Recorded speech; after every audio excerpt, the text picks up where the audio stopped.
Ya, kita ke informasi berikutnya. Pemerintah membatalkan diskon tarif listrik 50% yang semula berlaku pada bulan Juni dan Juli 2025.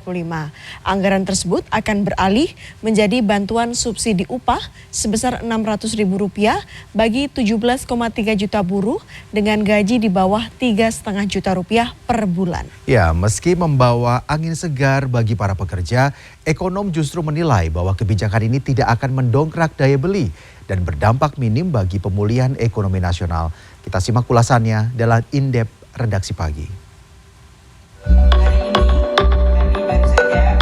Kabar batalnya pemberian diskon tarif listrik 50% bagi pelanggan rumah tangga di bawah 1.300 volt ampere ini disampaikan Menteri Keuangan Sri Mulyani usai rapat terbatas bersama Presiden Prabowo Subianto pada Senin.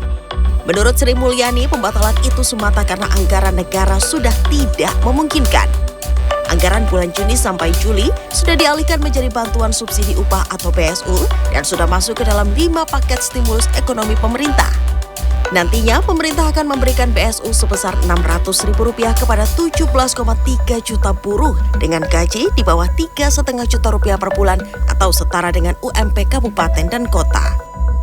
Kita sudah rapat di antara para menteri dan untuk pelaksanaan diskon listrik ternyata untuk kebutuhan atau proses penganggarannya jauh lebih lambat. Sehingga kalau kita tujuannya adalah Juni dan Juli, kita memutuskan tidak bisa dijalankan. Sehingga yang itu digantikan menjadi bantuan subsidi upah. Pembatalan pemberian diskon tarif listrik membuat sejumlah warga kecewa. Ya, kita kan awalnya merasa senang ya karena dapat apa itu bantuan gitu loh. Kok tahu-taunya dengar katanya mau dibatalkan. Ya kita ya juga merasa kecewa sih, kenapa kan lumayan juga bisa tambah-tambahan belanja. Ini sangat meringankan sekali karena listrik per kWh-nya kan mahal ya. Sehingga kalau memang itu ada diskon kan bisa dialihkan untuk kebutuhan hidup sehari-hari. Beli beras, beli apa, lauk itu loh. Di sisi lain, kabar pengalihan diskon tarif listrik ke bantuan subsidi upah membawa angin segar bagi para pekerja yang bergaji di bawah 3,5 juta rupiah. Seperti halnya Riki Imam Haikal, guru honorer di SMK Malaka, Jakarta Timur ini. Gajinya sebagai guru agama sebesar 2,5 juta rupiah seringkali habis untuk memenuhi kebutuhan rumah tangga bersama istri dan anaknya. Riki menyebut uang bantuan subsidi upah sebesar Rp600.000 tidak akan dibelanjakan, melainkan untuk ditabung. Alhamdulillah senang sekali kalau ada subsidi. Tapi sekiranya ya pemerintah yang ngerti harusnya bisa lebih daripada itu, bukannya tidak bersyukur tapi seenggaknya setara lah bantuannya seperti itu.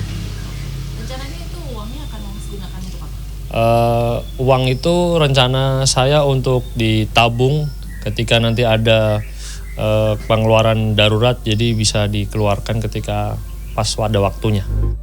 Bantuan subsidi upah Juni-Juli 2025 akan menyasar 17,3 juta pekerja dengan gaji di bawah 3,5 juta rupiah serta 565.000 guru honorer baik yang ada di bawah Kementerian Pendidikan Dasar dan Menengah maupun Kementerian Agama.